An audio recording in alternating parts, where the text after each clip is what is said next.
All right, this is recording 756. You can find me at ChristinaStacia918.com, or you can find me on Twitter, ChristinaMS918, or you can find me on podbean.com or on Spotify under Scorpio71. Okay, so the name of my podcast, which is this podcast, is called Speaking to the CIA, and this is recording number 756. They're titled Listen Next, then a dash, then the number. Okay, so here we go. All right, so this is going to be, I'm going to go through a bunch of different things with you, okay? So, all right, so go back to 1976. I told you everything wraps around 1976 because 1976 equals 0, okay? And I've already explained the ciphers around that, and everything wraps around my life because I was born as the Scorpio child who she planned to sacrifice me before I was born. And instead I flip it and turn it on her and turn her Benedict Arnold ass in. So that's pretty much what's going on there. So I'm going to continue on here. Okay. So more links to crimes that Gene has committed. So, okay. So going back to 1976. Okay. And, well, let me go forward and let me go backward. Okay. So 1976, let me go forward 10 years. 1986. Okay. So, and even she did that. So, 1986 comes out with a blockbuster movie called Top Gun that starred Tom Cruise. Now, I know Tom Cruise. I've talked to him. Somebody said it's unbelievable how many times that I've gotten to talk to him in mental telepathy since I've lived in Oklahoma City because of all of the actors and actresses out there. He was in that one movie. I think he was in that one movie called what was that movie?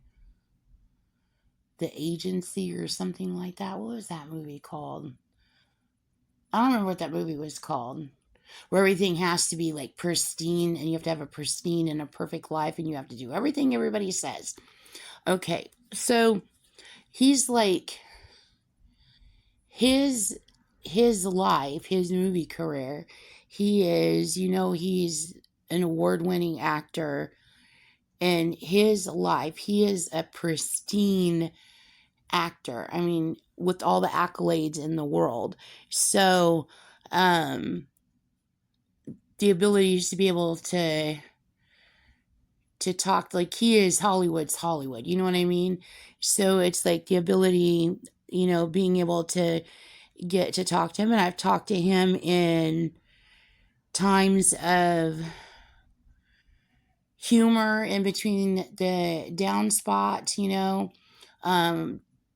with what is going on, him getting a kick out of me, like learning my personality, and then me getting a kick out of him, learning his personality. And then, I've talked to him in times of anger. I've talked to him in times of rage. I've talked to him in times of grave concern. I've talked to him in times of just, like, oh my God moments. You know what I mean? Like, this has got to be stopped. And anyway, so of everybody I've gotten to talk to, it's crazy that I've gotten to talk to him so much. But anyway, so because I've gotten to talk to him a lot, anybody that I talk to that's an actor or actress, and I've talked to a lot of actors and actresses in my brain of mental telepathy. I know a lot of directors, I know a lot of politicians, I know a lot of everybody. Like I told you, AI is rich technology. People that are wealthy have AI and have the ability to communicate with mental telepathy. So it's sounds weird or unusual to the regular person, but it's not. It's just another gadget to somebody with money. So anyway, so So anyway, let me go. So she's like, if me talking to people, she places orders and she gives demands and she's like, you will do this and you will do this my way. Like, who are you? Like, who do you think you are? You've acquired everything you've acquired in the past 60 years by stealing it. And you're going to place orders on people? So anyway, a lot of people just, they either go on and they listen silently. Some people go on and listen silently, and then every once in a while they communicate. I don't have a lot of people open micing anymore. Mostly the people open micing are Gene Robertson or Manson occult criminals. But it's, so I'm losing my train of thought here.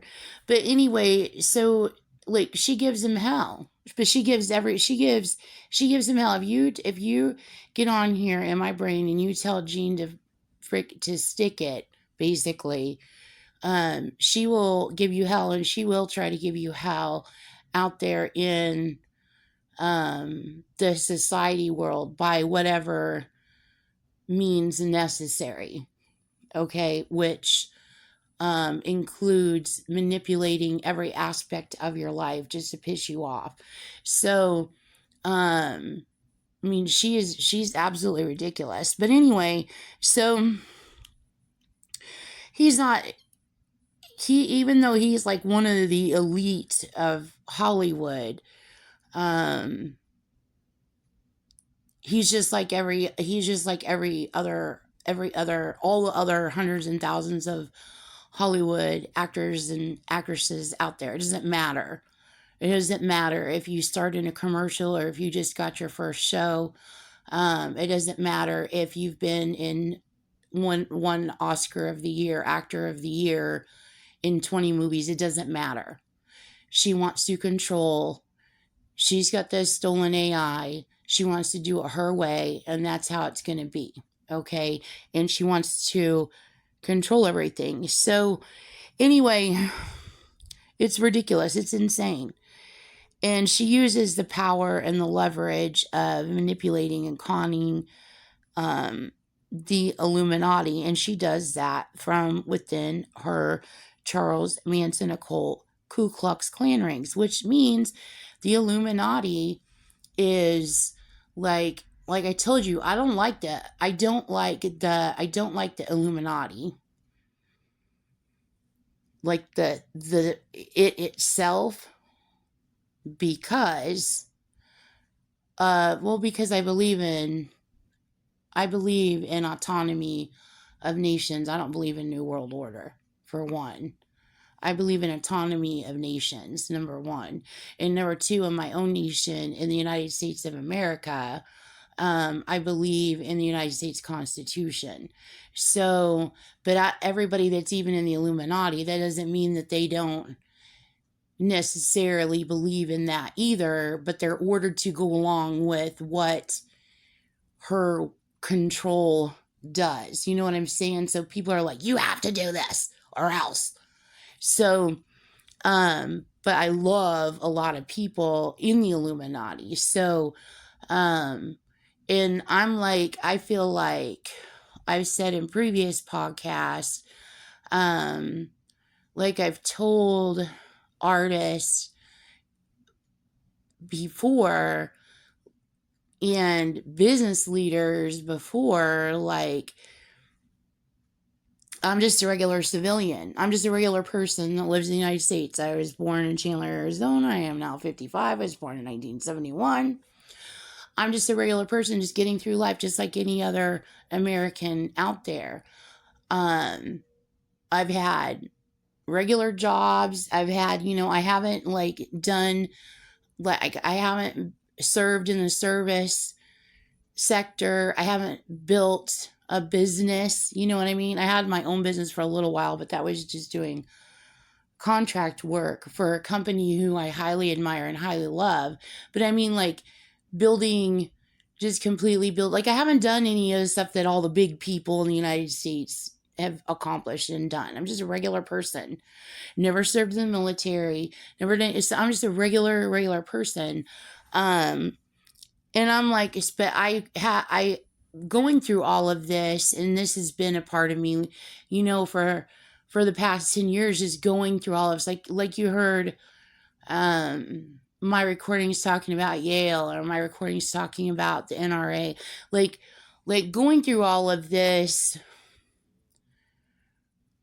I try to like see the world from different people's different different people's points of view, and trying to have understanding of like what's going on. You know what I mean? And I'm like, I think about it from like a business leader point of view. So you think of someone in Hollywood, like I'm gonna pick on Snoop Dogg, or I'm gonna you pick on anybody, okay? So they just sound like a singer on the radio. You love their music, you buy their music. But or athletes. It's another big group of people. So like you think of them as just who they are, but these are business leaders. Like they have people underneath them. They got a whole slew of people. And then you talk about like regular corporate America. They're business leaders. They got all kinds of people. They've got lives that they are responsible for. And they have, which I'm allegiant to the United States. I love the United States of America, and I love the whole world.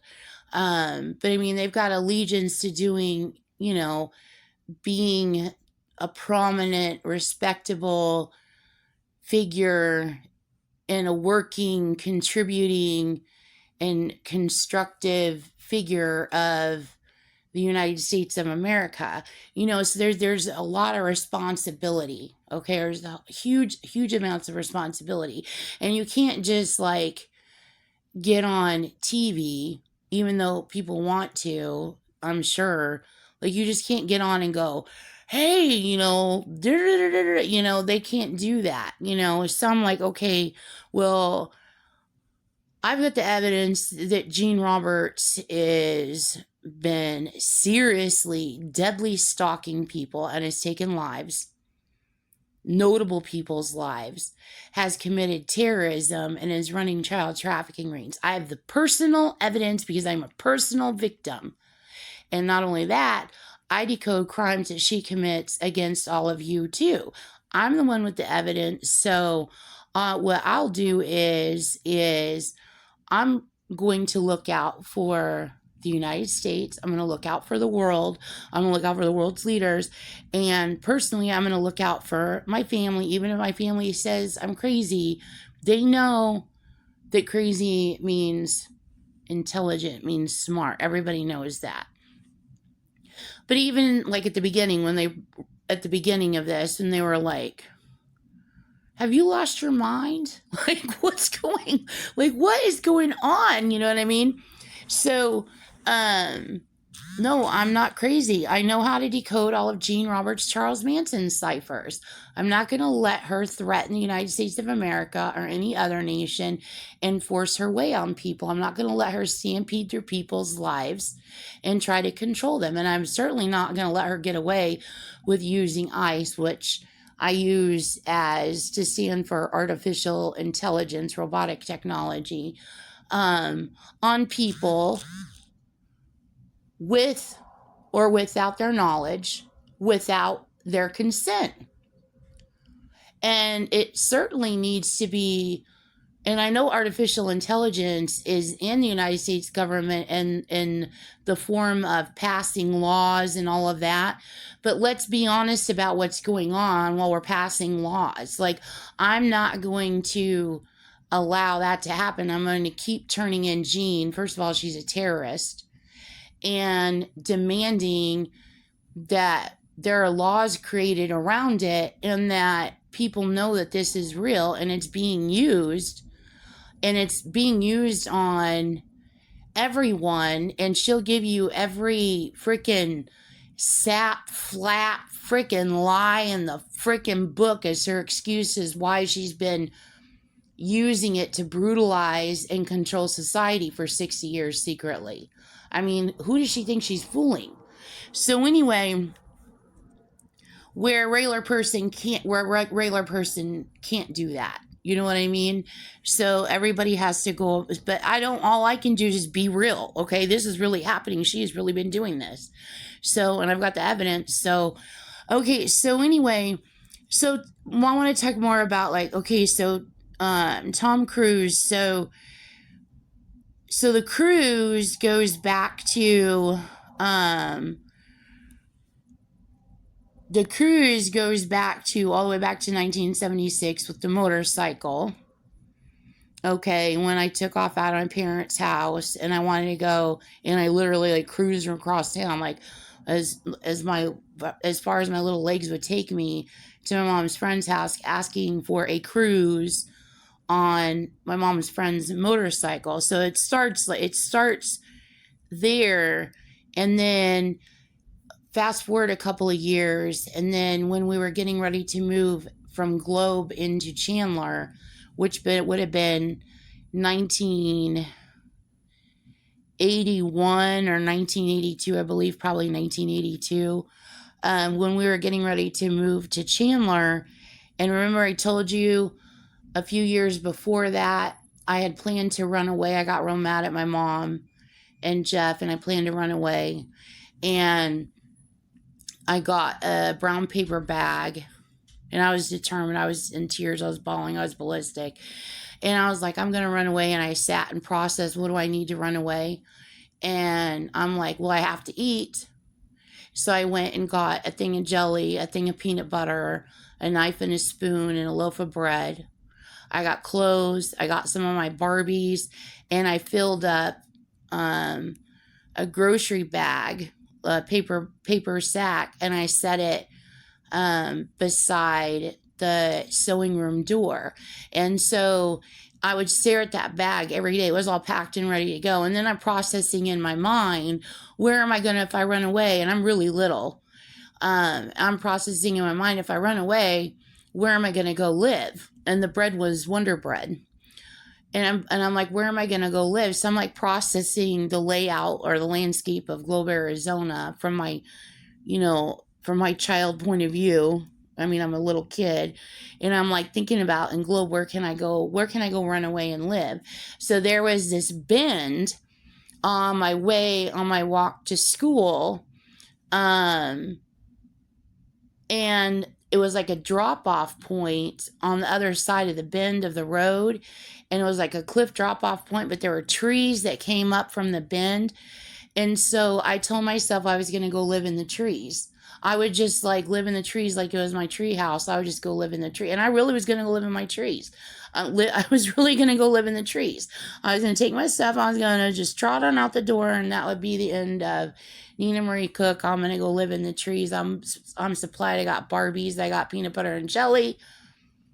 I'm good. So that's what that was. So anyway, day after day went. Now this decodes out to a whole bunch of ciphers. So this is all of this is an ICE event. Okay. So she's writing ciphers around like my whole life. You know, she controls my life. She uses ICE on me and my family, and she controls my life. So I'm able to decode this entire memory. So I decode so much stuff out. I decode future World Trade Center. She plans a future World Trade Center World Trade Center attack. She plans the Oklahoma City. I decode so much out of it. It is insane. It's like a good couple of pages just on this memory alone. It's insane. So anyway, so like day after day passes, and I'm still mad and angry and hurt, and I still want to run away. But every day I'm looking at the brown paper bag by the door, and I'm like, are you going to go? And I'm talking to myself, and I'm like, are you going to go run away? And I'm like, I'm too afraid to run away. I'm scared. And I would vision myself getting up, getting my bag, and then walking out the door and leaving, but I was too scared. So finally I just gave up and decided I was too afraid to run away. Now, the problem was I had to sneak all this stuff that was packed in my bag for the peanut butter and jelly sandwiches past my mom. So my mom had my mom's a huge sewer. I told you she's a sewing champion. She can sew anything. So my mom had a sewing room closet. So back then in the 70s, the diapers boxes, like the Pampers boxes, they came in huge. They were almost like washer and dryer size, like half the size of a washer and dryer size box. They were huge boxes. And so my mom had a couple of those in the closet, and that's where she kept all of her sewing scraps. So I was able to sneak the peanut butter and jelly back into the kitchen. And I think I was able to sneak the spoon and the knife back into the kitchen, but I couldn't get the bread back in the kitchen. So what I did is I dug through all the sewing scraps, even that sewing scraps. And then you're scrappy, which you definitely are freaking scrappy. My goodness sake. So, so anyway, they're saying the SS. So, and see, I'll decode on SS what SS is, and then how Jean uses it with her Charles Manson occult Zodiac killers. So, there's a ton of decode on SS. So, anyway, so I push all the sewing scraps, and then the sewing box is almost as tall as I am. And then I put the loaf of Wonder Bread at the bottom of the sewing scrap box, and then I put all the sewing scraps back on top of the loaf of Wonder Bread, and then I just forget about it. I'm like, well, that's done, that's taken care of. That's no longer an issue in my life. So then fast forward 2 years later, and it's time to move. Jeff decides that we're moving to Chandler. Okay. And so we're moving to Chandler. So in the process of moving, now my mom is packing, and I'd forgotten the loaf of bread was even in there. So my mom was packing, and she's going through the sewing scraps, and she pulls out this loaf of bread, which doesn't even look like a loaf of bread anymore. It's literally like a hard black brick of mold. It's like it's horrific looking. And she's like, what is this? And I'm standing there, and I'm like, and she's like, what is this? And I'm like, even then, you could tell Gene Roberts likes the crap out of you, because that's like the future today right now, as people talking through my voice at me. So, but because that's what Gene wants to turn it into. Gene always starts in my brain. She goes, Christina, we're not interested. We don't care. Because they're super cash. No, they don't care. You can tell they're the ones that abused you when you were little. And you can tell that they literally do not care. So anyway, so my mom is like, what is this? And I'm just going, and I'm like, I don't know. I just kept up with the I don't know. And my mom was like, oh my God. Like, what do you do? So anyway, so I decoded this whole event out. So then, in the future, okay, so now I'm going way past to I don't know how long it's been now that Pampers Cruisers freaking came out, but Pampers came out with a brand called Cruisers. And I know this comes from literally my childhood, based around me. So anyway, and then she's got, I just keep the cuteness of the commercial. I'm like, oh, that's cute. I mean, because it is a cute commercial, that Pampers. But she's like, Gene Roberts is obsessed with Rod Stewart, and Rod Stewart remember he sang Forever Young with the Pampers Cruisers commercial? So anyway, even her doing that, Forever Young, she's using that song also as a threat against me in the future, because she planned to do the World Trade Center attack and then planned to blame it on me. How can you blame that on me? You make up a lie about me as an excuse, and then you think you're really going to get away with doing the World Trade Center attack, and you think I'm not going to freaking find out? You think I'm not going to find out and not do everything I can to turn you in? Are you fucking stupid? But we all know the answer to that now. Jean is very fucking stupid. So anyway, no, she really is. No, I'm being serious. She is a fucking idiot. Jean literally is a fucking idiot, thinking she would ever get away with any of this. So anyway, so even that is like, she used that Forever Young. She's also correlating that to Never Forget. And then what'd you do? You forgot the loaf of bread was in there. And she wanted to wipe it all out for her little future little plot shortly to come soon after, which she already has pre-planned. There's more evidence of that, more of her freaking child trafficking, her big money maker, and then cover up with that and then pretend to be the leaders of her and the heroes of her tricks and treats, thinking she's getting away with the whole thing and continue her 60-year journey of committing terrorism and running child trafficking rings is what that is. So there's more than enough evidence there, again, that she did the World Trade Center attack and that she runs child trafficking rings. So anyway,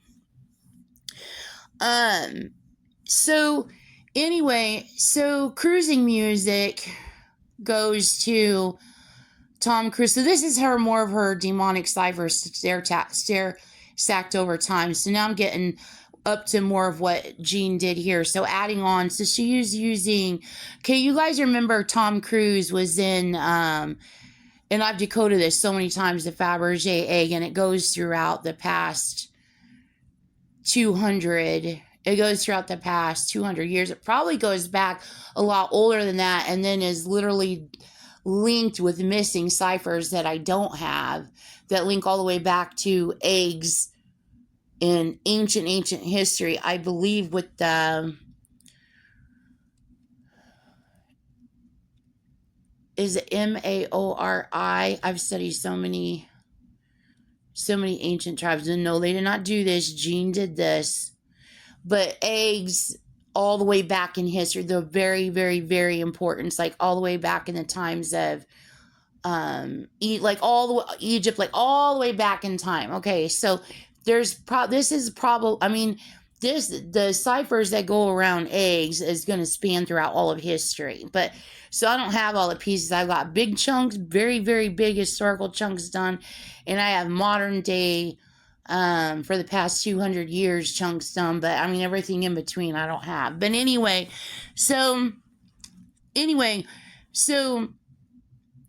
the cruising, so he was in Risky Business, and him and his friend, it's a movie about him and his friend, and they're in high school, and they just go like buck wild, and they go like on this like ditching adventure, and I think they pick up a prostitute, and then she convinces him, and she's a criminal, and then she convinces him to sell his mom's Fabergé egg or something. And then it's a really, really crazy movie. It's a good movie. I think it's like one of his first hits, and the girl is like bad freaking news. So anyway, but Risky Business, that links to, and then also RB Rib. The Risky Business links to Risk. She's playing a game of Risk, like the literal game Risk or Stratego. And I've decoded it, she's literally playing Risk Stratego against the United States, her own nation, and against the planet, and she's trying to force people into playing the same game of Risk with her, and nobody's participating in her shit. In fact, it's only her and her sickos that do their sick shit. And they literally try to force people into participating, and they don't participate with them anymore. Now, she did have him tricked for a while. Like, this past couple of days, she's, like, been as business as usual. She's like, I'm going to do my thing. I'm just going to do my thing. And people are like, oh, my God, I can't wait for this to be over. So she just wants it to be just how she wants it to be, and nobody's participating in her thing, and her baseball sex trafficking Ponzi is a part of that because it funds it and da-da-da-da-da. Okay, so she is cruising music. So in 86, I moved to Chicago, and Tom Cruise has out Top Gun and Seal Code Top Gun. So she's using cruising, even my initials, Christina Marie, cruising music. And then, music also goes back. Okay, music is a big part of her Charles Manson theme. Okay, I mean, she does a lot of manipulation with music. Um, but it goes back, the music itself, where she's getting that from, or using that as a theme, is she's getting that from Adam and Eve. Music was invented in Genesis, okay? And so she's using, so it's a part of the Silent War, which is her pre-plot, her terror plots, the part that's supposed to happen after World Trade Center, which is present day till the end.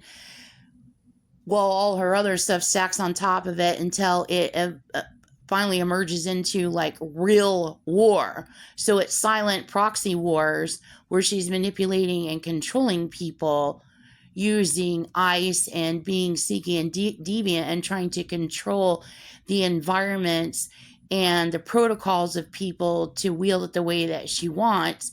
And so it's a proxy war, and it will manifest into real war. Okay, so anyway, so this is all like pre-planned back from Genesis, so she's using that. So anyway, I gotta bring up Zap. Okay, I freaking love Zap. You guys know them. ZAPP. I can't, she's blanking my brain on what the guy's last name is. His first name is, they just call him Roger. But they've been around ever since I've been little in grade school. Okay, I freaking love them. My boys love them. I love them. Everybody loves them. And so my favorite song by Zap has always been More Bounce to the Ounce. And I would joke around with my boys, like, my boys are grown now. But this is like always been I get in the car, let's put it on, roll down the windows and turn it all the way up. And like, my kids are grown now, and it's like funny because I'm like, my boys are half white, half Spanish, right? And so it's so funny because my boys are like, my mom, she's crazy. Like, she's got gray hair now. She does not care. This song comes on, the volume goes all the way up. And now my mom is transformed into like, oh, gee, I freaking love this song. I love it. I love it. I love it. I love it. I've always loved it. I will always love it. So anyway, anything that's my favorite, Jean uses in my entire life. Anything that's my favorite, such as raspberry is my favorite flavor. Okay. Like anything in the world that is my favorite foods, my favorite music, my favorite anything, she will commit terrorism around it and she will try to destroy it. Okay? She will commit acts of evil using anything that's my favorite and try to racket it and commit evil. Okay? And it's a part of the Sound of Music scheme that she wraps into this. And remember, I told you I decoded a ton around the Sound of Music. So, or unless it's Mary, I'm getting them both confused now. Mary Poppins is Sound of Music. These are a few of my favorite things. That's Mary Poppins. She's using, I've decoded so much on Sound of, I'm getting Mary Poppins and Sound of Music mixed up, but she uses both of them. So that's Mary. No, that's not. That's a Sound of Music. But anyway, she's using, these are a few of my favorite things. That's what she's using, and she's used that as a theme my whole life. See, she has stalked me and iced me and controlled me my whole life. Anything that is my favorite, she's got like an arsenal, like, oh, Christina loves this, let's go attack this. Oh, Christina loves this, let's go do this. It's freaking fun to her to kill, steal, destroy, lie, abuse, assault, and racket based off of everything that's my favorite in this world. And when I tell you Zap is my favorite, I freaking love them. I freaking love that song. So anyway, so that's cruising music to me. Okay? So also pointing out in what she also did with the word cruise, she also uses crucify. So she's saying to crucify me. And then she's also using crucifix. Okay, so let me go back to 1986 again.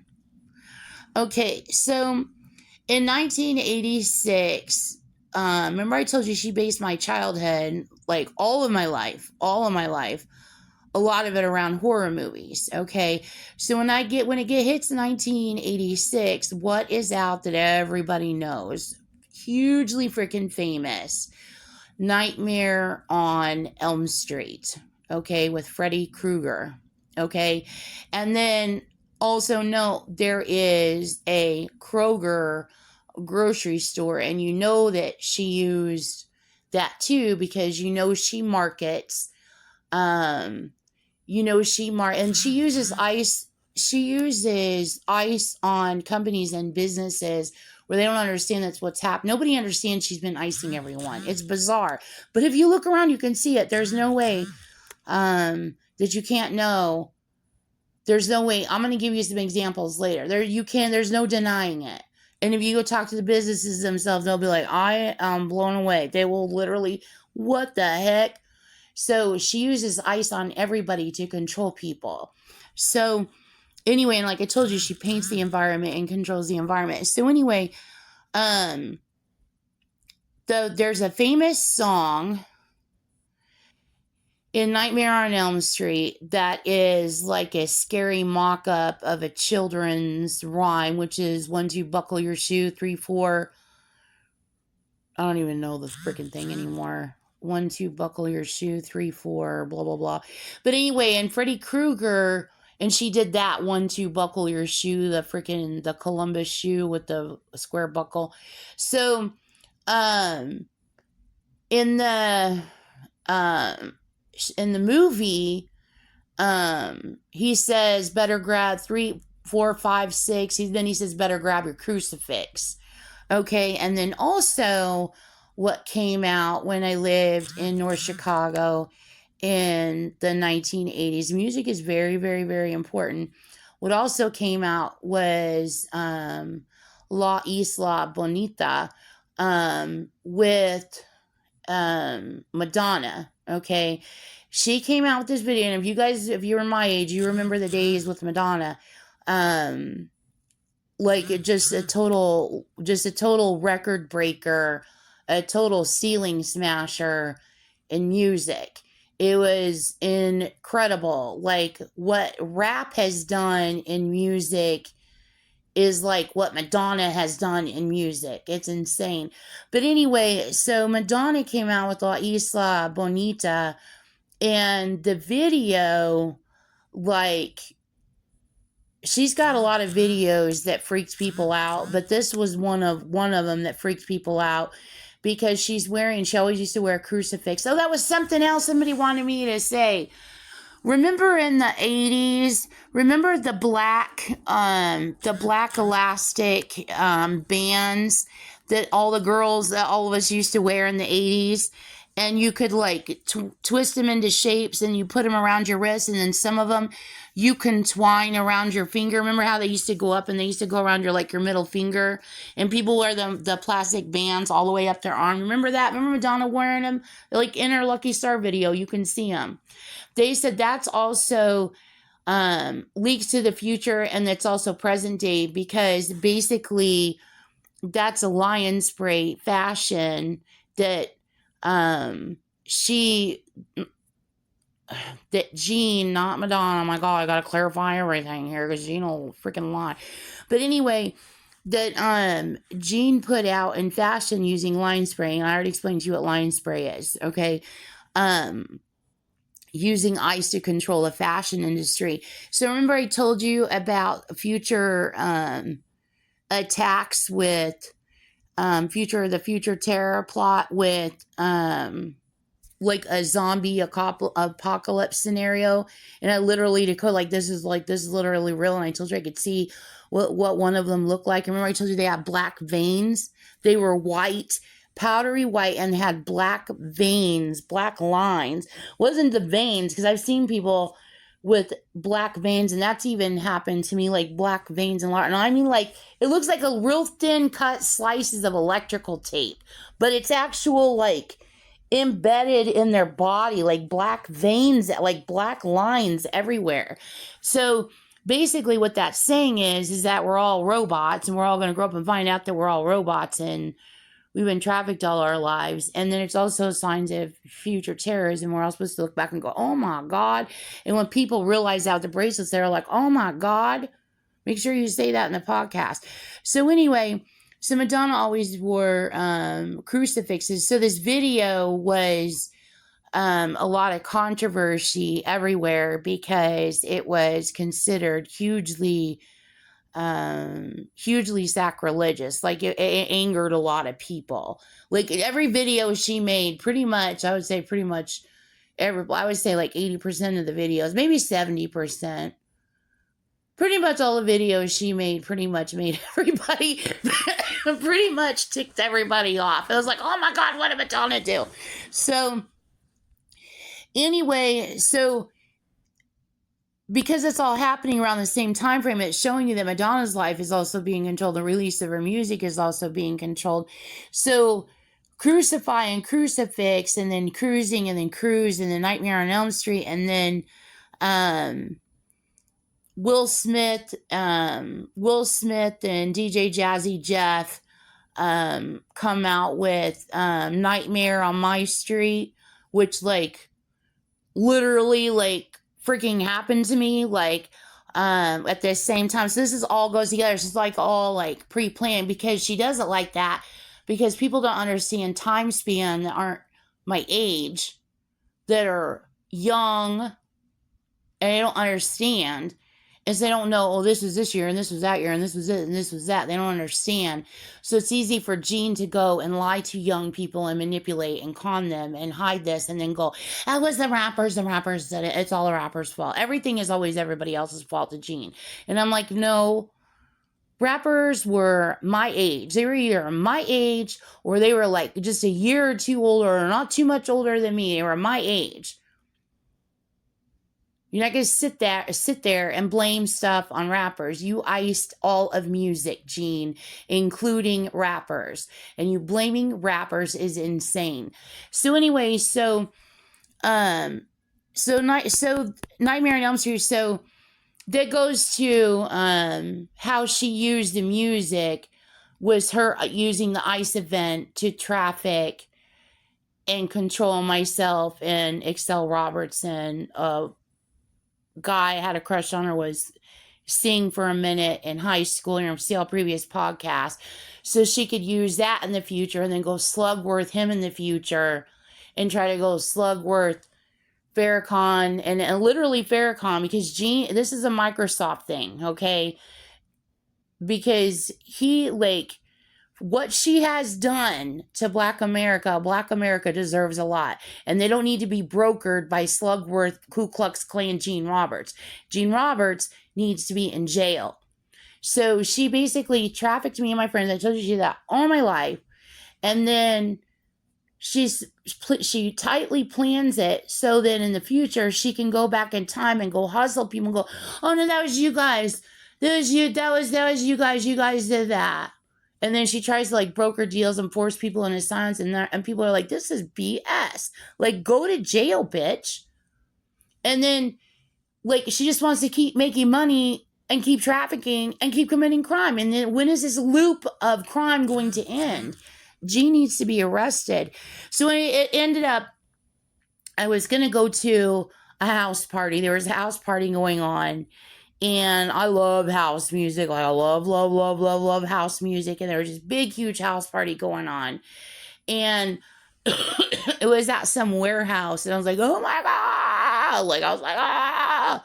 And I asked my dad if I could go, and I got all ready to go. And then I was going to ride with my friend Laura. And then my ride fell through. And then I laid on the couch in the living room and watched Nightmare on Elm Street, literally watched Nightmare on Elm Street, and literally cried myself to sleep. I was so pissed. I was so freaking pissed.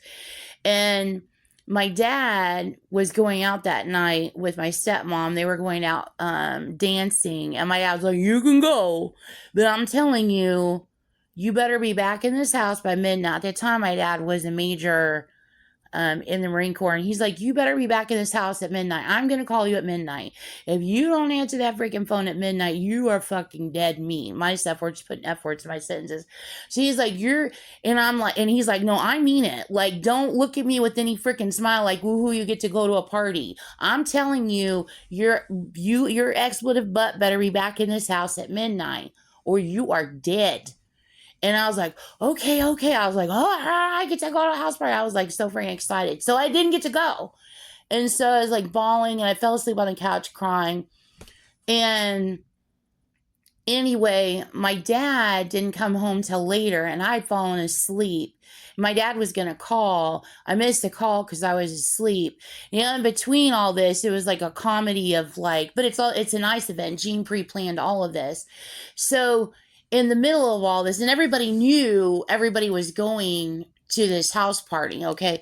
So, anyway, even that house party, she used that HP hiding in plain sight. She's like, oh my God. So anyway, after midnight, a knock knocks at my front door. And I'm like, I wake up, I'm like, what the heck is going on? And I'm like, what time is it? And it's like 12:15 or something. So immediately my heart drops from my chest to the floor because I know I'm fucking screwed. I'm sorry, she was putting F words in my sentence. I know I'm screwed. I mean, I know I am dead. And I'm like, what do I say? What do I do? Because I'm like, I fell asleep. If he called, I missed a call. I'm dead. He won't listen to anything I freaking say. I am dead. So anyway, and then this knock is going on there. So before I can even answer the door, I'm having a freaking meltdown over this situation. And then I'm like, who's knocking at the door? So I open the door. And it's the guy that I have a crush on. We're kind of talking. And his name is Excel. Okay. And so he's like, can I come in? It's freaking cold outside. And I'm like, what are you doing here? I'm like, and I'm like, what are you doing? He's like, it's cold outside. And so he's like, can I come in? And I'm like, yes. And so he comes in and then we're just like chilling, talking. And then I'm like panicking. I'm freaking out. I'm literally like freaking out. We're chilling, talking. I'm like, I'm dead. Next thing you know, I see in the kitchen window my dad's lights, his headlights, from his truck through the kitchen window, and we're sitting in the dining room, sitting there talking, and I'm like, oh my God, this cannot get any worse. I am effing freaking dead. So then I'm like, there's no time to think. Now it's like time to act, right? So I'm like, run! And I'm like, go up the stairs, go to the first room on the right, and get in the freaking closet and stay there and don't come out. And so I'm like, oh my, and he's like, phew, he's like freaking gone. He's hiding in my bedroom closet, and I'm standing downstairs. I'm like, oh my God, I'm freaking dead. So all freaking hell breaks out after that. I mean, literal all hell breaks out after that. So anyway, he successfully and safely got away. I was in such a panic. He ended up jumping out the window. I was freaking out. Like totally freaking out. I'm like, oh my God. So anyway, this literally really happened. So Gene iced us in this ice event, wanted to blame it on black people, wanted to blame it on rappers. It's everybody else. No, Gene, you did it. You've been stalking me my entire life. And she wanted to make money off it. And then in the future, she wanted to like go kick out, like go Slugworth, Excel, or go Slugworth, people I went to North Chicago, and go kick them off a little and lie to them. And everybody I know on my brain, and they're like, no. It worked for a minute with rappers in Hollywood because she had given them this big line and dance, freaking cockamamie line and bull story. And they like went with it. But now they're all like, no, hell no. And even rappers told me, like, this was like a couple years ago. I was talking, who was I talking to? Well, I was talking to a rapper, and they're like, Christina. They're like, oh my God.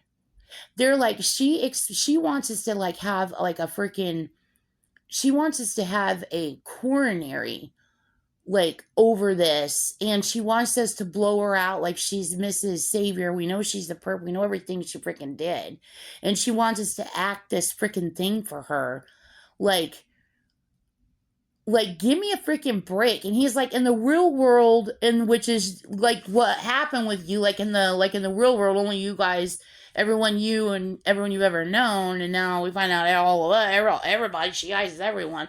But in the regular everyday world, nobody gives a crap about this big ding deal. How many people has that not happened to in life, right? How many of you guys remember your teenage years where you didn't pull some slick crap past your parents? It's not a big deal. Nobody cares. And she wants us to blow this out into the music and do all this big brouhaha when really we know what's really going on. She's trying to hustle us. She trafficked us. She's trying to force us into saying that she's innocent. Like, she's literally trying to force them to lie for her. Like, it's aggravating. And they're just like, this is freaking BS. This is freaking insane. So, you know, the Nation of Islam, you know how much I love the Nation of Islam, and they're like, this is important because what she did was, his name, her choosing Excel Robertson, that's really his name. Okay. And her last name is Jean Jernigan Roberts. You talk about freaking stalker. She's literally Mrs. Robinson. So this is a very big deal. The situation's not a big deal. The fact that she tried to ice kids and try to traffic kids and then try to hit everybody up later and think she was going to play everybody out and thinking she was going to get the heck away with it. This is a very, very big deal because it's around Microsoft, okay? So there's a whole bunch even more. There's a whole bunch even more that goes this. Plus, this woman did the World Trade Center attack. She had already had pre-planned before I was even born to do the World Trade Center attack in Oklahoma City bombing. And she wants us to go with their simple, stupid, little, sick little eyes, look the other way and let Ku Klux Klan just shay whitey as usual and let her get the way with. So this is a very, very, very big deal. Okay. So anyway, since then people are wisest and they're aware, but they're like, no, they don't go along with Jean Roberts and her freaking con of crap anymore. And now Jean's thing is she pretends to be me. And she goes, Christina, you're me and I'm you. No, Jean, you're a criminal. Stop stalking me, my family and friends. Stop stalking Hollywood. Stop stalking politicians, stop stalking the military, stop stalking religion. She got a whole fake concierge service. She got a whole thing going on. I mean, this woman is insane. So anyway, so it goes to Nightmare on Elm Street. Okay. So then also connecting more. So you're going Nightmare on Elm Street. Then this connects to future signs of her routing me by controlling my life into Buffalo. I keep the blessings of Buffalo. I freaking love Buffalo, New York. I love them. I love those guys. I love New York. I've always loved New York. Okay, but Jean Roberts following me around and stalking me and icing everyone I've ever known and trying to run her rackets and her freaking con. I mean, no, I'm going to continue turning her in. So anyway, this connects to Elmwood. Okay, there's an Elmwood district in Buffalo. There's a lot of areas that she used in Buffalo, okay? So she's using Elmwood district in Buffalo, which is downtown Buffalo.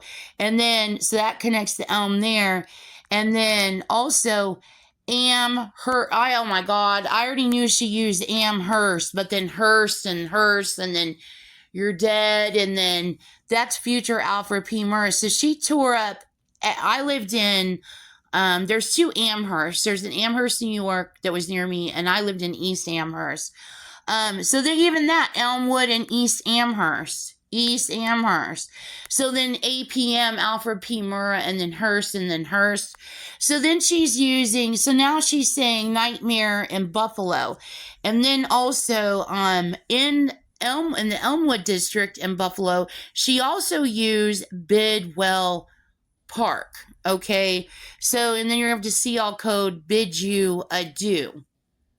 Okay, so that's that. So I got a lot more recordings to make, but I'm going to end this one there.